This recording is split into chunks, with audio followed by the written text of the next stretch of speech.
네, 국민의힘 이종성 의원입니다. 장관님, 이번 4차 추경하고 관련해서 지난 9월 7일 대통령께서 맞춤형 선별지급 기준을 언급하면서 피해가 가장 큰 업종과 계층에게 생존 문턱에 있는 분들을 대상으로 지원하겠다라고 약속하셨죠. 그런데 이번에 복지부 지원 대상 선정이 대통령의 메시지에 부합하다고 생각하십니까? 자, 먼저 경제적인 승수효과가 전혀 없다고 평가되는 전국민 통신비 2만 원 지원으로 근 1조에 가까운 예산을 나라빚을 내어서 지금 편성했죠. 또 중소상공인, 자영업자 지원 대상 선정에 있어서도 업종별로 획일적으로 대상을 선정해서 여러 가지 문제점이 지적되고 있습니다. 자, 문제는 국민의 복지 안전망의 최후 보루가 되어야 될 복지부마저 선정 기준에 문제가 크다는 것입니다. 결론부터 말하자면 아무런 고민 없이 일을 너무 쉽게 하는 것 아닌가 하는 생각입니다.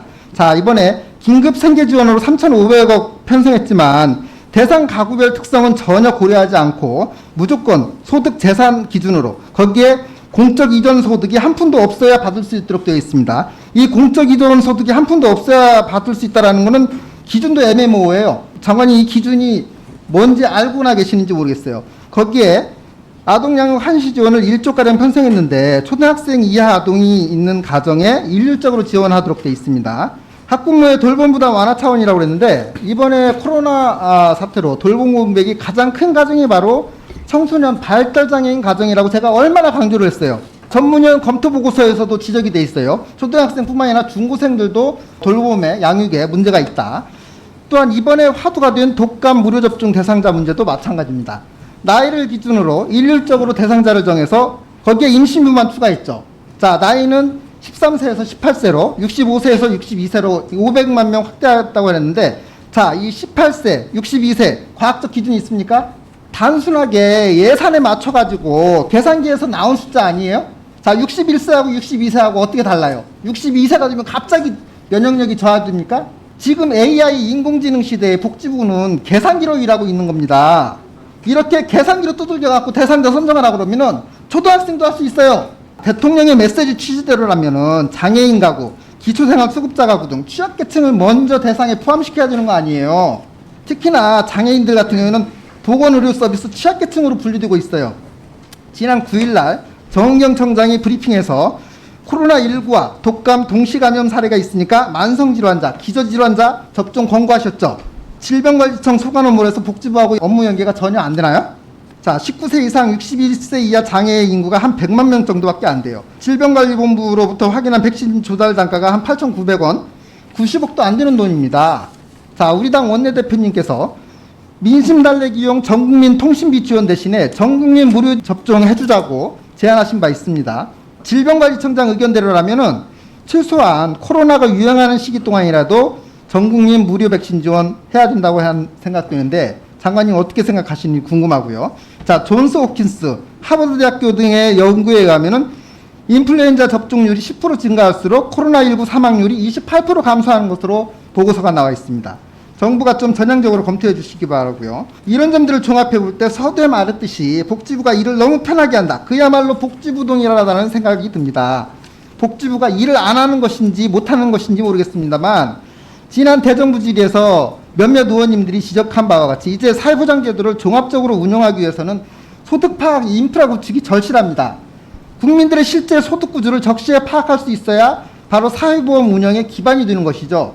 재난지원금 지급 문제 나올 때마다 정부가 대상자 파악하는데 인력 들어간다, 비용 들어간다, 그럴 바에는 전체 다 지급하는 게 낫다. 이게 세상에 말이 됩니까? 그렇게 허술한 정부 시스템이 어디 있어요? 경제부문은 OECD 선진국을 자처하면서 사회보장 체제에는 부진성을 면치 못하는 이유가 바로 여기에 있는 겁니다. 제대로 된 소득 파악 체계가 구축돼야 각종 사회보험 재정의 기반도 강화되고 운영도 투명해질 수 있는 겁니다. 언제까지 유리지간만 탈고 계실 거예요? 이 대목에서는 정부가 일을 정말 못한다고 해야 되지 않겠습니까? 지난 3차 추경 때도 본 의원은 정부가 34조에 달하는 추경안을 편성하면서 장애인 관련 예산은 170억 원이나 삭감해버린 사상을 지적했습니다.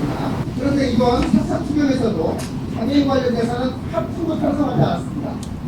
사회복지시설들이 장기간 휴관 상태로 장애인과 가족들이 교통스트레스에서 신음하고 있다고 몇 번을 항의를 했어요. 코로나 장기와 직업자활 시설들이 일정이가 힘들어서 한국인 장애인들까지 출근도 못하고 몇 분 안 되고 그몇 손가락 끊겼다고 흡수를 한 바 있습니다. 이번 4차 추경에 장애인이라는 단어가 하나도 없어요. 너무하신 거 아니에요? 그러면 정부는 이거 처벌하고 여당이 썼던 대로 선신성 예산 편성에만 부족하고 소유계층을 외면하고 있다는 것입니다. 정말 비위와 공평 그리고 평등이 대통령 입에서만 존재하고 현실에서는 철저히 무시되는 이런 사과가 이번 4차 추경에서도 대응이 됐다는 것입니다.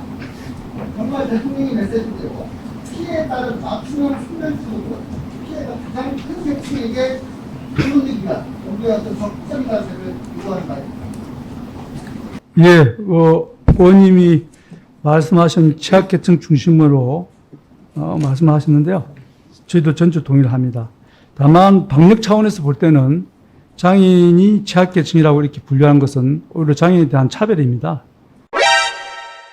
방역 차원에서는 기저질환이 있는 사람, 노인들로서 그 감염됐을 때 다른 질환으로 발전할 가능성이 있는 사람, 이런 분들이 방역이 우선 대상자인 것이지, 장애인이라는 그 이름 하나를 가지고 방역 차원에서 취약계층으로 본다는 것은 그런 바른 시각이 아니라고 저는 생각을 합니다. 그리고 장애인들 중에서도 나이가 어리거나 또 집단 생활을 함으로 해서 여러 가지 감염의 위험이 있는 집단을 우선적으로 하는 것이 올바르다고 저는 생각을 합니다. 그리고 이번 4차 추경에서 장애인이라는 단어가 안 들어간 것은 강부나 농부라는 말도 없습니다. 어떤 특정한 용어가 없다 해서 그 대상이 빠졌다는 뜻은 아닌 것이죠. 장애인들 중에서도 나이가 60 이상이 되면은 무료 접종을 받을 수 있는 것이고 긴급 지원 대상자가 되면 받을 수 있습니다. 특정한 용어가 없다 해서 그 계층이 빠졌다고 말씀하시는 것은 너무 과도한 지적이라고 저는 생각을 합니다. 네. 정책부가 없애세요, 아예? 맞습니다. 정책부 왜 필요합니까? 국민한테 똑같이 하는지. 자, 두 차관님. 아까 제가 질의한 부분에 대해서 장관님이 장애인이 보건으로 취약계층이라는 발언이 차별적 발언이다라고 얘기하셨어요. 그 부분에 대해서 어떻게 생각하십니까? 차관이 장관의 발언에 대해서 좀 다 동의하십니까? 언급하는 것은 적절치 않다라고 양해 부탁드립니다. 아, 그냥 동의하십니까? 그럼? 암묵적으로 동의하십니까? 예, 제가 자, 답변 드린 바를 좀 잘못을 인정하지 않기 위해서 차별이라는 단어를 갖다 붙였어요. 그야말로 차별이 왜 거기서 나와? 그동안 장애인 자, 건강법과 관련 의원님들 예를 서비스나 들어주시기 바랍니다. 장애인 관련 예산이 왜 발전을 못했는지 내 이유를 이제 알겠어요. 철저히 장관님은 잘못된 시각에 기인하고 있다는 것입니다. 자, 장애인이 보건의료 취약계층이라는 것은 현행법상 장애인 건강권 및 의료 접근성 보장에 관한 법률을 제정해서 운영하고 있어요. 이런 법 제정 취지도 무시하고 장애인 차별을 했다고 거기다 붙인다고 그럼 굉장히 장관님의 그런 태도에 대해서 공식적인 사과를 듣고 요구하는 말입니다.